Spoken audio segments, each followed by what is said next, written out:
There's no guarantee you have something to hide, but there's also no guarantee there aren't people who want to find out more about you. Information is gold, and the war for that gold is happening right now.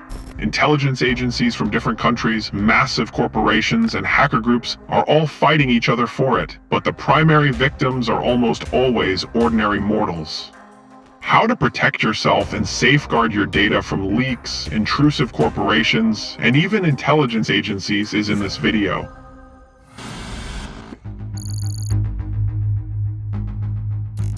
In one of my previous videos, I said it's nearly impossible to protect yourself, and that's partially true. If you catch the interest of people in power, you'll eventually tell them everything yourself, and no encryption devices in the world will work miracles. But they aren't the only ones interested in what you eat, what positions you're into, and what games you get into on your own in the evenings.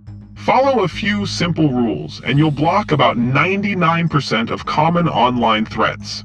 They might sound too obvious and boring, but it's even more boring explaining to the bank that a $5,000 loan wasn't your idea, because even people who know these rules almost never follow them. Rule number 1, update your software. Running Windows 7 is a strange nod to nostalgia, but using Windows XP in 2025 is just insane. Although some would argue that running any Windows at all is asking for trouble. Feel free to debate that until you're blue in the face in the comments. Welcome. A vulnerability is found. The developer releases a patch. If you're on an old version, you're missing that fix. So the rule is simple. Always have the latest version of your operating system and update all your programs. This brings us to another rule. If you're running pirated software, you risk missing updates. Of course, I'm not advocating buying the most expensive Photoshop versions or selling a kidney for all the Sims 4 DLC, but pirated software is one of the most obvious ways to pick up an unwanted gift like a backdoor or a Trojan. If you're going to pirate something, be smart about it. Recommendation number 3, two-factor authentication. It's not a silver bullet and doesn't guarantee you'll never be hacked. But without it, hacking your account is much easier. So you should have it enabled everywhere. On your email, all messengers, and any sites storing your important data. Rule number 4, don't click everything in sight. Except for the subscribe button on this channel, you can click that right now. You should never click on unknown links. No, not even when your sister texts you asking you to vote for her kid in a contest. Not even when your wife unexpectedly sends a link saying, "Look at these earrings, aren't they gorgeous?" Do not click anything, and first, verify the sender. You can also hover your cursor over the link and look closely at the URL. If the link has Amazon.com with a 0 instead of an O, it's definitely not taking you to a page with a discounted air fryer.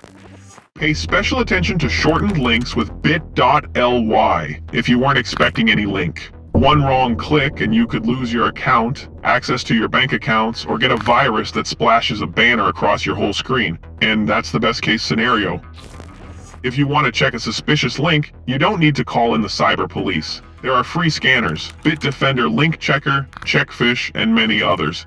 Check and minimize app permissions. Yes, even if the app looks cute and just shows memes. Why does it need access to your microphone, location, or contact list? These permissions are doors someone could be watching you through. Check, does this app really need access to all of that? If not, delete it or revoke the unnecessary permissions. Next rule, I've lost count, forget about autofilling passwords in your browser. If someone gets access to your phone or laptop, they'll also get access to your orange and black YouTube account and your Binance account. You could lose your most precious stuff. Use a password manager if you're too lazy to create unique passwords manually, but do it consciously.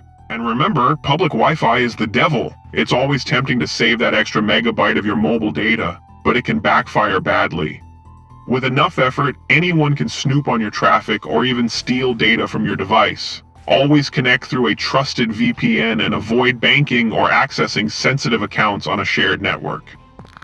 Your home Wi-Fi, of course, should have a password, preferably not 12345 or QWERTY. At the very least, it'll protect you from neighbors who might be curious about what sites you visit. And remember, this won't make you invulnerable, but it will make life a little less pleasant for anyone with bad intentions. And sometimes, that's enough.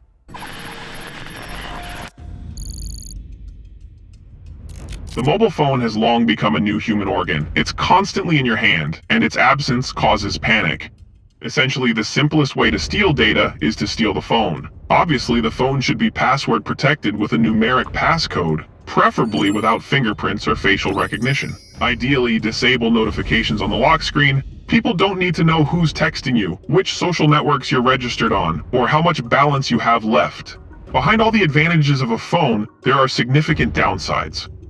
For example, it can be used to track your exact location. Even in countries where you don't need a passport to buy a SIM card, identifying the owner isn't that difficult, especially if they use email, delivery services, and banking apps. The only option is a new phone and a new SIM card bought without a passport, and you need to change them as often as circumstances require. A clean SIM and a clean phone can stay clean for a long time if you follow certain rules. Don't turn it on near your main phone. Don't add contacts from your main phone. Don't log into your accounts. And don't enable geolocation near your main phone. And most importantly, don't enter it anywhere where it might end up in public databases. The same goes for spam and ads. Have a separate number for deliveries, emails, and everything else that loves to bombard you with promotional offers, deals, and other consumerist junk.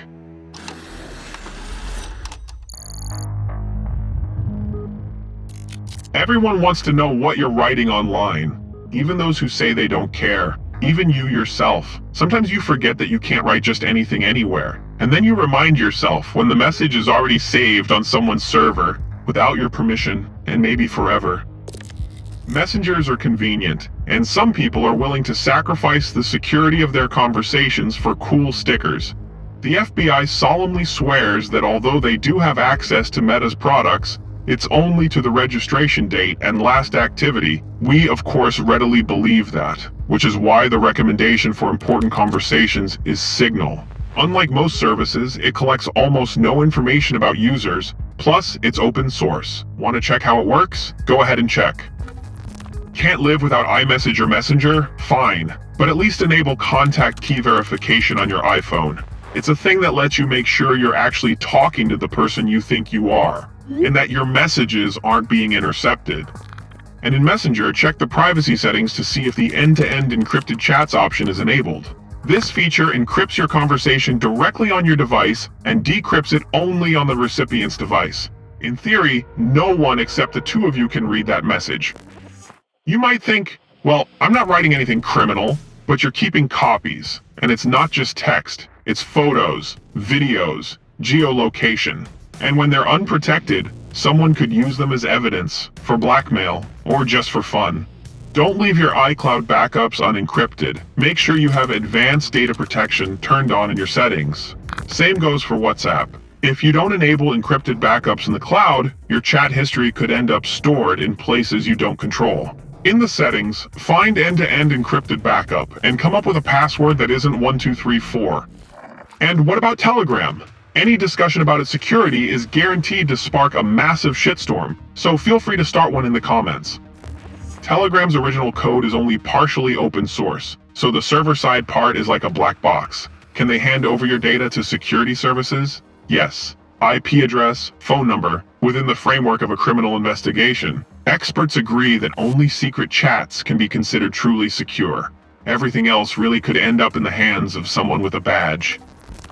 Leaked databases are constantly being updated, so it's worth hiding as much of your personal information as possible.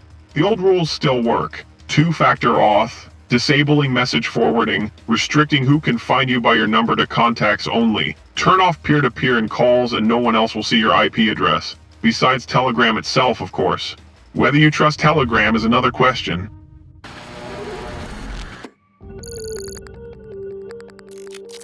A password-protected laptop protects you about as well as a cardboard door. Sure, it helps if you just step away for a moment and someone tries to get into your computer, but globally, it won't save you from much. Data encryption is one of the very first skills everyone who has, or might have, problems should possess. What kind of problems you can guess. Of course, not everyone needs it, but situations vary. For example, many Ukrainians currently live in occupied territories where you could be imprisoned for sharing pro-Ukrainian content. To prevent that, your hard drive or certain sectors of it must be encrypted. You can do this using a program called VeraCrypt. There are plenty of instructions available, so you'll figure it out. Though I hope no one will ever need it. Data about you ends up online in 3 ways: government databases, public data on social networks, and hacker leaks. While you can't avoid the first and third, you can reduce the amount of public data about yourself. People willingly publish their real names, phone numbers, geolocation, communicate through porous messengers, and then wonder about personalized ads and spam. In short, they already know a lot about you, but they could know far more than necessary. Digital hygiene is just as important as regular hygiene, and today's tips can protect you from the vast majority of threats. There's just one catch. You have to actually follow them. Take care, and thanks for watching.